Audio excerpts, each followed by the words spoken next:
ईरानी commander Qasim Sulemani के हत्यारे अमेरिकी राष्ट्रपति डोनाल्ड ट्रंप ने अपने पहले ही राष्ट्रपति के कार्यकाल में लगभग पूरी दुनिया के देशों में दहशत और गुंडागर्दी करके सबको परेशान कर दिया था। भारत जैसे देश से ईरानी कमांडर कासिम सुलेमानी की हत्या के बाद करोड़ों रुपयों के हथियारों की डील जबरन नमस्ते ट्रंप कार्यक्रम में भारत आकर फरवरी 2020 में नरेंद्र मोदी को चिपका दी थी। कोरोना वायरस की अमेरिका में निर्मित टेस्टिंग किट का ठेका भी नमस्ते ट्रंप कार्यक्रम में ट्रंप का स्वागत करने वाले गुजरात के ही एक व्यक्ति के बेटे को पूरे भारत की एकमात्र थोक एजेंसी मोदी ने दिलवाई थी, जो 5,500 रुपए में मार्च 2020 से टेस्टिंग किट बेच रहा था। जबकि बाद में इसकी असल कीमत आंकने पर पता चला कि ये मात्र 250 रुपए में फुटकर रेट में बेची जाती है। अमेरिकी राष्ट्रपति ट्रंप के टैरिफ की क्रूरता और अन्यायपूर्ण रवैये को पूरी दुनिया के साथ साथ अमेरिका की जनता भी समझ चुकी है। इसीलिए अमेरिका के चुनावों में ट्रंप के समर्थन वाले नेताओं को हार का सामना करना पड़ा है।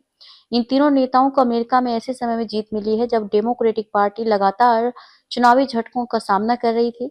इसलिए इस जीत का राजनीतिक रूप से बड़ा महत्व है। न्यूयॉर्क में ट्रंप ने पूर्व गवर्नर एंड्रयू कुओमो को समर्थन दिया था। ट्रंप ने यहाँ भी धमकी भरे लहजे में कहा था कि अगर ममतानी जीतेंगे तो वह संघीय फंड रोक देंगे।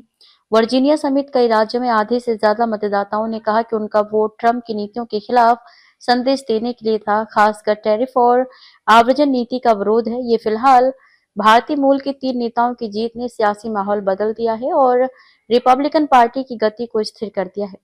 दिलचस्प बात यह है कि ये नतीजे 2026 के मध्यवर्ती चुनावों और 2028 के राष्ट्रपति चुनावों पर भी असर डालेंगे। फिलहाल इन चुनावों ने रावण की तरह 10 सिर वाले ट्रंप के अहंकार को बढ़ने से रोक दिया है और उनकी रिपब्लिकन पार्टी को भी लंका की तरह झुलसा दिया है। भारतीय मूल के इन 3 नेताओं ने अमेरिका में राष्ट्रपति डोनाल्ड ट्रंप के चुनाव में लगातार जीत पर अंकुश लगा दिया है। डेमोक्रेटिक पार्टी के जोहरान ममदानी न्यूयॉर्क चुनाव के बाद नए मेयर बन गए हैं। गजाला हाशमी ने वर्जीनिया में लेफ्टिनेंट गवर्नर का चुनाव जीतकर इतिहास रच दिया है। सिनसिनाटी के भारतीय मूल के मेयर आफ्ताब पुरेवाल ने लगातार दूसरी बार जीत दर्ज की। अमेरिका की जनता भारत सहित दुनिया के अन्य देशों की जनता की तरह नहीं है। ना ही वह महात्मा गांधी की तरह कायरता का पाठ पढ़ाने वाले नेताओं को वहां महान कहा जाता है। याद दिला दें, जब कोरोना वायरस की झूठी महामारी से पूरी दुनिया में लॉकडाउन लगाया जा रहा था, तब अमेरिका के व्यापारी इकट्ठे होकर हाथों में बंदूकें लेकर व्हाइट हाउस पहुंच गए थे। उसके बाद अमेरिका में कोरोना महामारी के नाम पर जो बेफिजूल का लॉकडाउन लगाया जा रहा था, वह खत्म कर दिया गया था और ट्रंप ने भी विश्व स्वास्थ्य संगठन यानी कि WHO से अमेरिका की सदस्यता खत्म कर फंड देना यह कहकर बंद कर दिया था कि विश्व स्वास्थ्य संगठन एक फ्रॉड संस्था है और इसकी गाइडलाइन और महामारी दोनों ही साजिशपूर्ण है।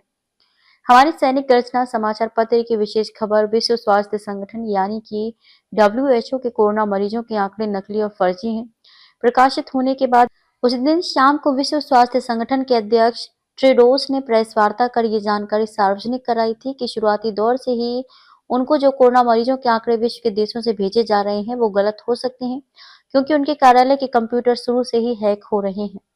फिलहाल अमेरिकी राष्ट्रपति डोनाल्ड ट्रंप और उनकी गुंडागर्दी वाले टैरिफ की उल्टी गिनती शुरू हो चुकी है। अमेरिका के एक न्यायाधीश ने भी विरोधी लोगों के खिलाफ ट्रंप की एक तरफा गुंडागर्दी के विरोध में न्यायाधीश के पद से इस्तीफा देकर मुहिम चालू कर दी है, क्योंकि ट्रंप राष्ट्रपति होने के कारण न्यायाधीश सहित अन्य सरकारी संस्थानों को अपने विरोधियों के लिए गुंडागर्दी करके दबाव बनाकर इस्तेमाल कर रहे थे, ऐसा सूत्र बता रहे हैं। खबर को शेयर फॉरवर्ड कर पूरे विश्व में पहुंचाकर विश्व गुरु भारत में सहयोगी बनकर बिना वर्दी के सैनिकों की तरह आप भी अपना कर्तव्य निभाइए। देश और दुनिया की ताजा और विशेष खबरों के लिए पढ़ते और देखते रहिए। भारत से अंग्रेजों के 1860 के भारतीय दंड संहिता के कानून बदलकर 2023 के भारतीय न्याय संहिता के कानून 1 जुलाई 2024 से शुरू करवाने वाले सैनिक गर्जना समाचार पत्र और सैनिक गर्जना न्यूज चैनल। नमस्कार।